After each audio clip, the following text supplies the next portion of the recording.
Dan saya berdoa apa yang kita pelajarin hari ini mengubahkan cara pandang kita semakin hari semakin menjadi serupa segambar dengan Tuhan. Tadi saya masih dengar suara handphone, tolong di silent biar tidak mengganggu. Kita ini mesti jagain hati dengan baik. Kalau kita nggak jagain hati kita dengan baik, kita akan mudah sekali jadi orang yang tersinggung, gampang marah, tidak terkontrol, tidak ada pengendalian diri, yang ujungnya adalah yang rugi kita sendiri. Karena kita akan selalu diperhadapkan dengan orang-orang yang tidak sejalan dengan kita, bahkan bertentangan dengan hidup kita. Bahkan anak-anak kita pun, cucu kita pun, tetangga kita pun, atau siapapun seringkali bertolak belakang cara pandangnya dengan kita. Nah, kita nggak bisa menyingkapinya dengan baik, kita nggak bisa menguasai dirinya dengan baik, kita nggak bisa mengendalikan diri dengan baik. Akhirnya kita kepikiran dengan sikap dan tindakan orang. Ujungnya apa? Stres, bingung, pusing, susah tidur, malas makan, marah, emosi dan lain sebagainya. Betul apa enggak? Betul. Nah, kalau kita tidak bisa mengendalikan diri dengan baik, ujung dari kehidupan kita ini jadi orang Kristen yang babak belur. Jadi orang Kristen yang tidak teguh dan kokoh. Jadi orang Kristen yang tidak dewasa secara rohani. Dan itu adalah ciri-ciri orang yang tidak bertumbuh di dalam Kristus. Kita kalau kenal Tuhan semakin diubahkan harusnya. Semakin diubahkan, semakin kokoh, semakin kuat, semakin teguh, semakin powerful. Nih Bapak ini kasih minum dulu.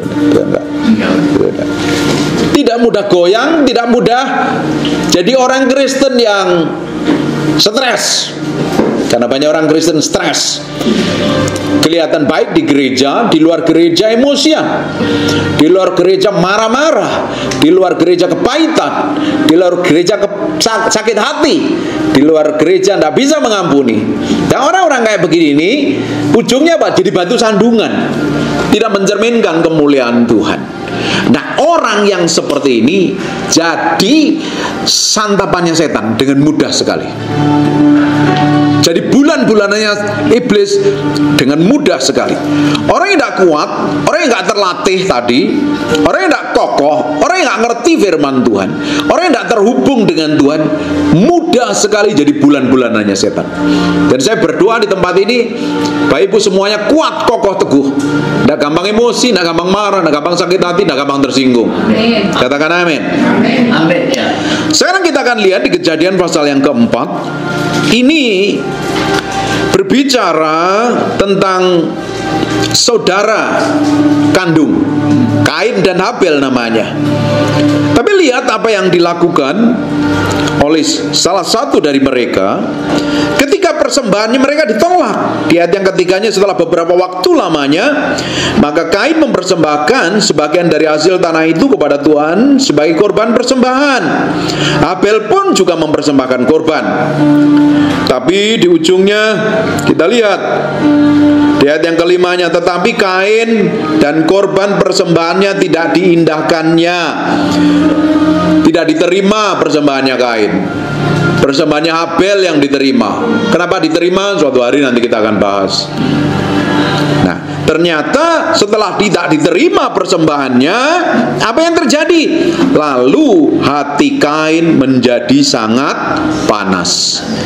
Marah nggak ini? Emosi nggak ini? Sakit hati nggak ini? Ujungnya apa?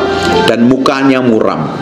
Nah, orang yang gampang marah, gampang emosi, itu mukanya asem. Orang yang mukanya asem itu jelek.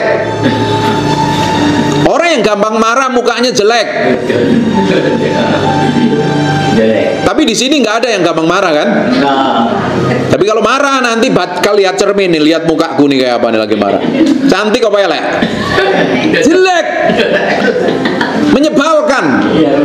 Tapi anehnya kita suka marah. Kalau udah suka marah, matanya melotot-melotot, tambah elek. Muka mukanya muram. Di dalam ayat yang lain ada yang mukanya asam, ada yang mukanya jelek sekali. Orang yang tersenyum sama orang yang marah itu berbeda ekspresinya. Coba lihat kanan kiri senyum. Kan manis, ganteng, cantik-cantik. Coba cemberut kanan kirimu. Jelek banget, menyebalkan. Orang yang gampang marah, gampang tersinggung tadi, ujungnya apa? Hatinya panas dan mukanya muram. Nih, lihat nih. Firman Tuhan kepada Kain, mengapa hatimu panas dan mukamu muram? Apakah mukamu tidak akan berseri-seri jika engkau berbuat baik?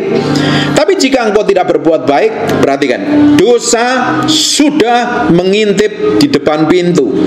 Ia sangat menggoda engkau, tetapi engkau harus berkuasa atasnya.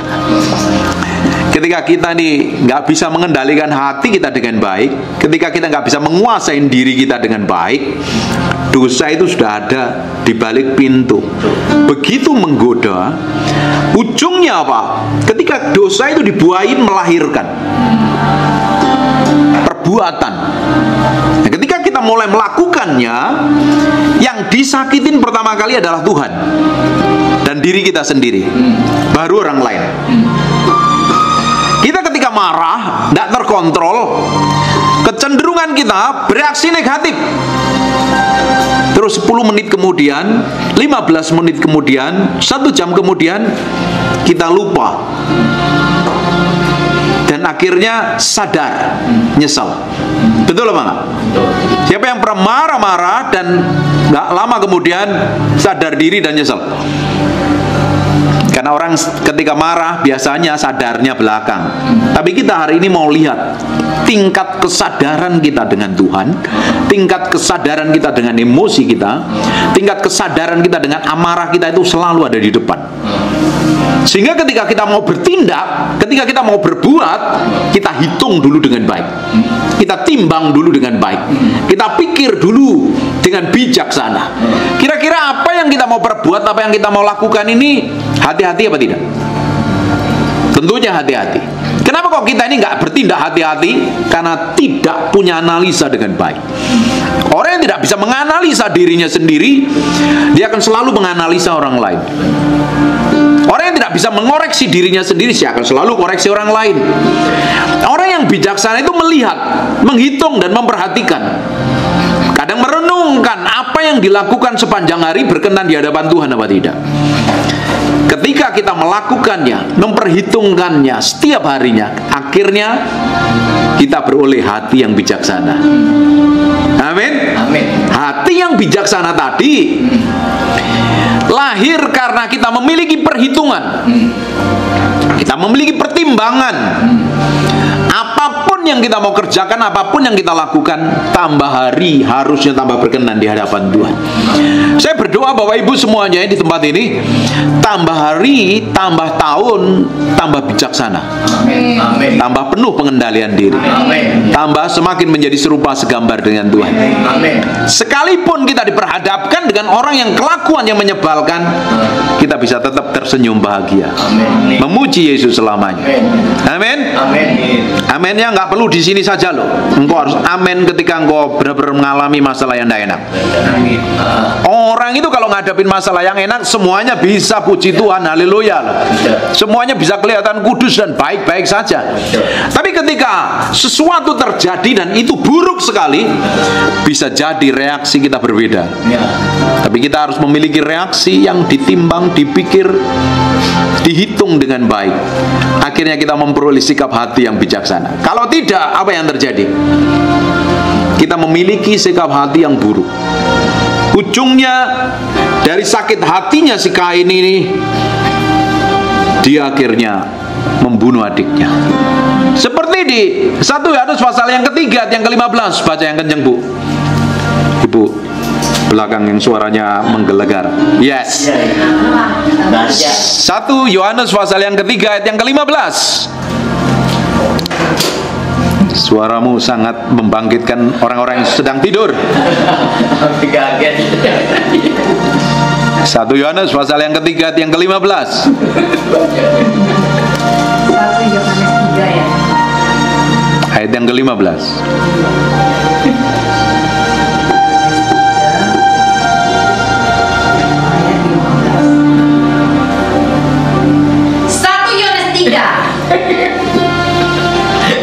Amin. Ayat 15. Setiap orang membenci saudaranya adalah seorang pembunuh manusia. Dan kamu tahu bahwa tidak ada seorang pembunuh yang tetap memiliki hidup yang kekal di dalam dirinya. Perhatikan, seorang yang membenci sesamanya, dia adalah seorang pembunuh manusia. Dan ini dilakukan oleh si Kain. Betul apa enggak? Betul. Awalnya dia nggak terima, dia kesel, dia kecewa, dia tersinggung, dia marah, dan akhirnya lahir dari hatinya kebencian. Dan ternyata kebencian itu membunuh. Di 1 Yohanes pasal yang ketiga 15, barang siapa membenci sesamanya, dia adalah seorang pembunuh. Dan seorang pembunuh tidak mendapat bagian di dalam kerajaan Allah. Di kitab Matius juga dijelaskan yang sama, di Matius pasal yang ke-6 14-15. Barang siapa mengampuni sesamanya, Bapamu di surga akan mengampuni kamu. Kalau engkau nggak mengampuni, Bapamu di surga juga tidak akan mengampuni. Di Matius juga dikatakan ketika kita mempersembahkan korban persembahan, terus kita ingat sesuatu akan sesuatu dalam hati kita terhadap orang lain, baru marah, baru jengkel, baru ngamuk, kesel, emosi dan lain sebagainya, emosi dengan suami, mungkin emosi dengan istri, emosi dengan ponakan, emosi dengan anak cucu, Alkitab katakan suruh tinggalkan persembahanmu, temuin dulu, berdamai dulu. Artinya kan hati yang lebih penting dari sekedar ibadah. Jadi Pak Patrick katakan hati kita ini lebih penting. Kita bisa datang ibadah ini, kalau hati kita busuk percuma, tidak berkenan di hadapan Tuhan. Hati ini yang mesti benar. Makanya kitab Amsal katakan, jagalah hatimu dengan segala kewaspadaan, sebab dari sanalah terpancar kehidupan. Yang memancar dari muka kita ini kehidupan yang memberkatin banyak orang, bukan muka yang asem, bukan muka yang menyebalkan. Amin. Jadi saya berdoa kita akan menjadi orang yang powerful, tidak gampang tersinggung, tidak gampang marah, tapi melepaskan pengampunan sama orang-orang yang menyebalkan.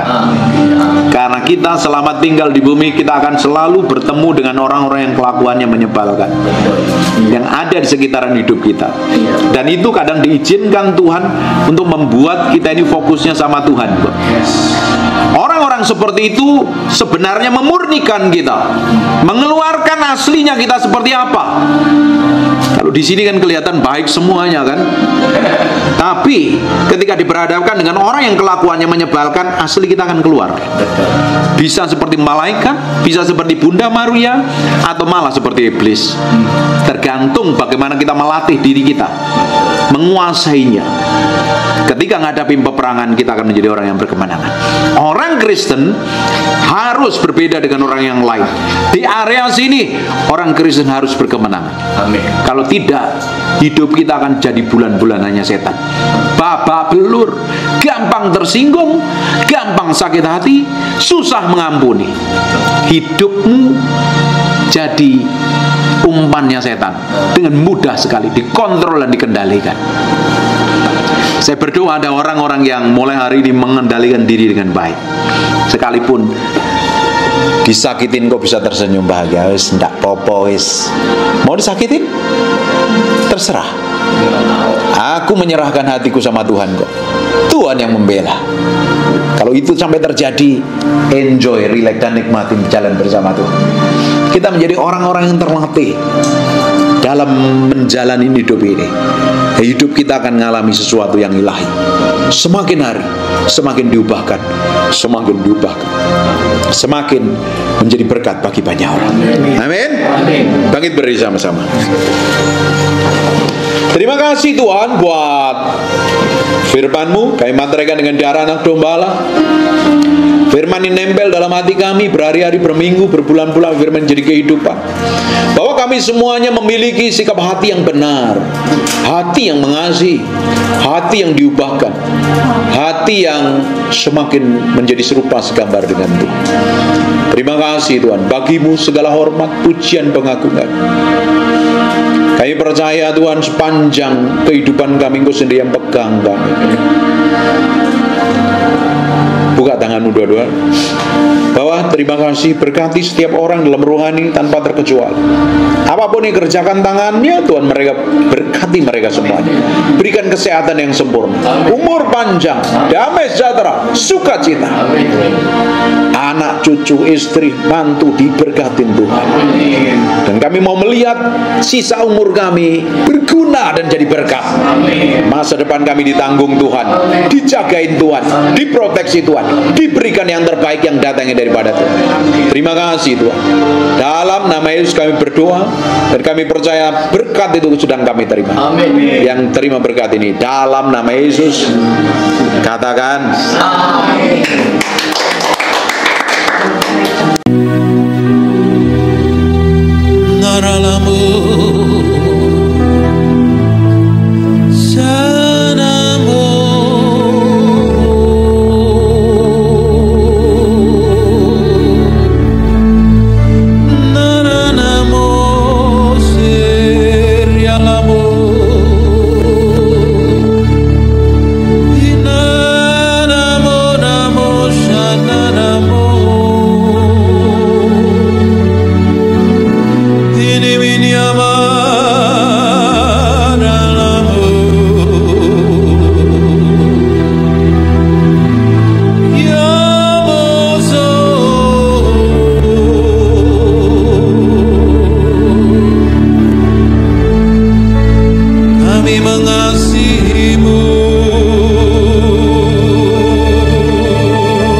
Tuhan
Yesus kau Tuhan, kau saja yang suci,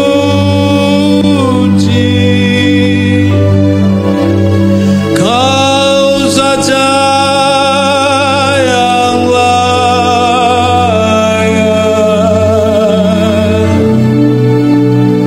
kau layak terima glory.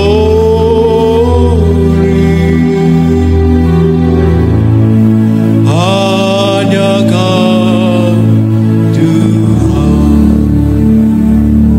Terima kasih Roh Kudus, terima kasih.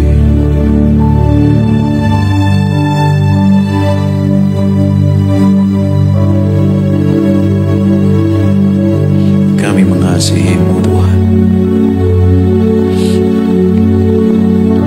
Sungguh hati kami mencintai Engkau lebih dari apapun juga. Tapi dalam kedagingan kami sering melakukan hal yang menyakitin, yang bertolak belakang dengan kehendak-Mu.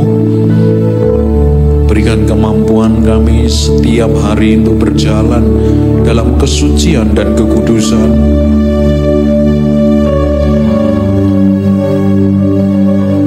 Kami tidak mampu berjalan tanpa Engkau Roh Kudus. Pegang tangan kami, pegang hati kami. Lihat sampai kedalaman batin kami mencintai Tuhan. Kami mengasihi Engkau.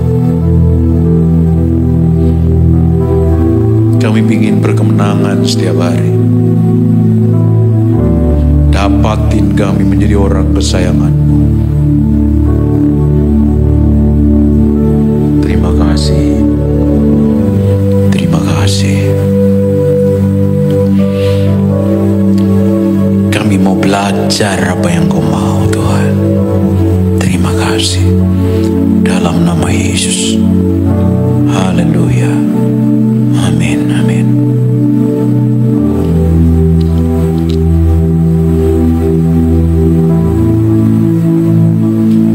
Menikmatin hadirat Tuhan, merasakan Tuhan datang.